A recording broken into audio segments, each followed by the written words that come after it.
Cette année marque le 40e anniversaire de la Fédération québécoise de plongeon et pour l'occasion, on souhaite nous faire découvrir ou redécouvrir 40 personnalités qui ont marqué l'histoire de ces 40 premières années de la Fédération québécoise de plongeon. Et aujourd'hui, c'est au tour de Bruno Fournier. Bruno Fournier est un nom qui revient souvent quand on parle aux différents acteurs de l'histoire du plongeon. Non seulement le plongeur olympien a-t-il accumulé de grandes performances tant sur la scène nationale qu'internationale avec des entraîneurs de Québec, Montréal et Halifax pendant près de 20 ans, mais il a également eu une influence certaine sur plusieurs athlètes amateurs en provoquant des remous dans la structure du plongeon canadien. Bruno Fournier, bonjour. Oui, bonjour. Bruno, qu'est-ce que ça fait d'être euh, ainsi inscrit dans les personnages du 40e anniversaire de la Fédération? Ben, écoutez, je veux avouer que c'est pas quelque chose à laquelle je m'attendais d'être identifié parmi les 40 personnalités au plongeon au Québec. C'est quand même assez flatteur de voir que mon passage, même si j'ai pas gagné de médaille d'or aux Olympiques ou de médaille aux Olympiques, que quand même, 20 ans de travail, c'est reconnu. Et puis, non, c'est quand même assez flatteur. Le plongeon, pour toi, Bruno, ça remonte quand même à 1973, quand même. Un petit bonhomme qui part de la maison, et là, je me réfère directement au communiqué qu'on m'a donné. Il part de la maison à Québec avec 2 billets d'autobus, 10 cents pour appeler au cas où ils sont en retard, sa serviette et son maillot de bain. Oui, eh bien, j'ai commencé à l'âge de 6 ans. C'est à peu près le seul sport que j'ai fait tout au long de tout au long de ma carrière jusqu'à temps que j'ai terminé. C'était le seul sport que j'ai fait. Et puis j'ai commencé, j'aimais ça. Et puis je partais de Québec, de la maison où on habitait à Ville-des-Saules. Et puis avec ma sœur au début, j'avais 6 ans, puis on prenait l'autobus.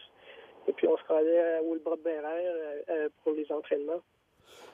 Tu as découvert ça comment, le plongeon? Parce que, pour dire, à 6 ans, c'est ça que je veux faire du plongeon, il faut qu'il y ait un événement ou quelqu'un proche de la famille qui te fasse entrer en contact et qui te fasse découvrir ça. Oui, oui. Ben, ma mère suivait des cours de natation avec Jean Plamondon, et puis à Québec. Et puis c'est comme ça qu'elle a été mise en contact avec le plongeon. Et puis j'ai été quand même introduit assez rapidement à Jean Plamondon et aussi en piscine. Et puis moi, ce qui m'intéressait, c'est de faire de la trampoline. Et puis, ça tombait bien parce qu'il y avait une trampoline au bord de la piscine, puis ça appartenait au club de plongeon. Fait que c'est à peu près comme ça que j'ai commencé le sport en plongeon.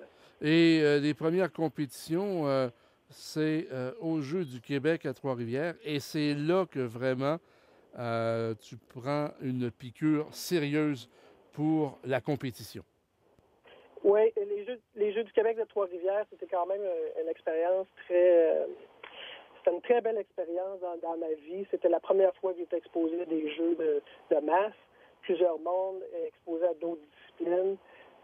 C'est vraiment cet événement-là qui m'a donné la piqûre et qui m'a intéressé à continuer et d'en faire davantage le plongeon. Puis ça allait quand même assez bien pour moi. Je peux dire que j'avais pas trop de misère au début, pas trop de difficultés. J'avais quand même un certain talent, puis ça l'a aidé les premières années, en tout cas. Faut dire qu'à Québec, il y avait une équipe qui était pas si mal du tout. Je regarde les noms, Hélène Morneau, Elisabeth Mackay, Sylvie Bernier, tiens, Pierre Poulain, qui faisaient tous partie du même club.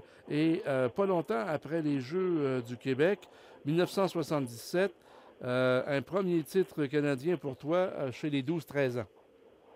Oui, ben, je crois que c'est important dans la vie ça aide beaucoup d'avoir un club qui performe, d'avoir des bons plongeurs, d'avoir du monde qu'on peut regarder et dire wow, c'est là que j'aimerais être aussi bon que Michel Larouche ou Pierre Poulain dans le temps. Sylvie Bernier s'entraînait à Québec. Hélène Morneau était très forte. Je crois que ça aide, puis on pression que ces athlètes-là. Puis, c'est motivant. Et puis, à Montréal, au championnat canadien, quand j'ai gagné mon premier titre, j'avais aucune idée c'était quoi la compétition, c'était quoi l'envergure. Je participais, j'avais du plaisir. Et puis, c'est adonné que j'avais bien performé. Dans les années qui ont suivi, il y a eu une période un peu plus difficile pour toi. Je pense que tu as même songé peut-être à abandonner le plongeon. Oui, c'est au moment où le talent n'était pas, ça comptait pas, ou c'est-à-dire qu'il fallait plus que juste du talent, fallait travailler fort. Et puis j'ai eu peut-être dans les 13, 14, 15 ans, l'espace de temps où je m'entraînais un petit peu moins fort, j'étais moins motivé, puis le talent, ça comptait plus. Puis les autres m'ont rattrapé un petit peu, là, puis je crois qu'il faut comprendre que le talent, puis il faut compenser avec beaucoup de travail si on veut avoir des résultats. Après une première tentative pour aller aux Jeux olympiques où tu es vraiment passé bien près pour les Jeux de Séoul, c'est 4 ans plus tard que tu deviens un Olympien en 92. Oui, et du moment où les essais olympiques à Ottawa pour les Jeux de Séoul, ça la passe très proche. D'un côté, j'étais très déçu de pas m'inscrire sur l'équipe. D'un autre côté, ça m'a permis aussi de réévaluer ce que je faisais, mon entraînement, mon entraîneur aussi. C'est à ce moment-là où j'ai cherché un petit peu plus en profondeur, d'essayer d'avoir les bons entraîneurs, essayer d'avoir d'autres conseils et puis qui m'aident à m'améliorer au niveau canadien puis possiblement participer aux Olympiques. On souligne ton apport aux 40 ans de la Fédération québécoise de plongeon, non seulement pour ce que tu as fait en tant qu'athlète, mais on nous indique d'entrée de jeu que tu as brassé la cage un petit peu pour transformer la façon de faire du côté du Canada en plongeon. Peux-tu nous expliquer de quoi il en tourne? Oui, bien, vers la fin des années 80, toutes les associations nationales, il y avait une représentation qui était égale par province, puis il n'était pas tout à fait aligné vers un objectif qui est de la haute performance. Et puis, les associations ont commencé un genre de phénomène de réforme. Et puis, le plongeon était une des premières associations à faire ça. Et puis, nous, comme plongeurs, on s'est regroupé un petit peu avec juste un groupe de 3 plongeurs. Et puis, on a décidé de se créer une charte. On appelait ça l'Association des plongeurs canadiens. Et puis, on a demandé au conseil d'administration et au président de l'association à l'époque d'avoir droit de vote au niveau de l'Assemblée générale annuelle de l'Association canadienne. Et puis... comment ça a été accueilli, ça, au départ? Bien, le président à l'époque, M. Plourde, était très ouvert à la réforme. Et puis, ça a été accueilli quand même assez bien par la majorité des membres. Et puis, du coup, les officiels canadiens, ceux qui arbitrent, qui jugent nos épreuves, eux aussi se sont regroupés. Les entraîneurs se sont regroupés. Alors, la composition au niveau du CA était maintenant... il y avait des votes des entraîneurs, des officiels, des plongeurs, puis aussi des représentants de certaines provinces. Alors, la direction a changé beaucoup. Puis, le focus ou l'orientation vers la haute performance a été très bien définie dans les années 90, au début des années 90. Est-ce que tu t'impliques toujours dans le milieu du plongeon ou si tu es passé à autre chose complètement? Ben malheureusement, j'habite aux États-Unis présentement. Je travaille pour une compagnie médicale qui s'appelle Synthèse.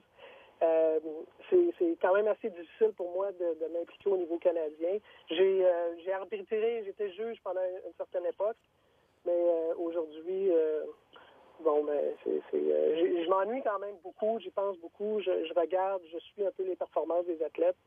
De loin quand même, mais c'est quand même un sport qui m'intéresse encore beaucoup.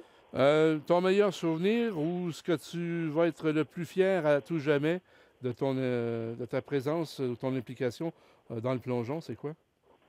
Bien, je pense que, durant toute ma carrière, je garde un très bon souvenir, mais le fait d'avoir participé à une réforme du sport d'élite, de l'association, puis ça a quand même entraîné un changement de direction.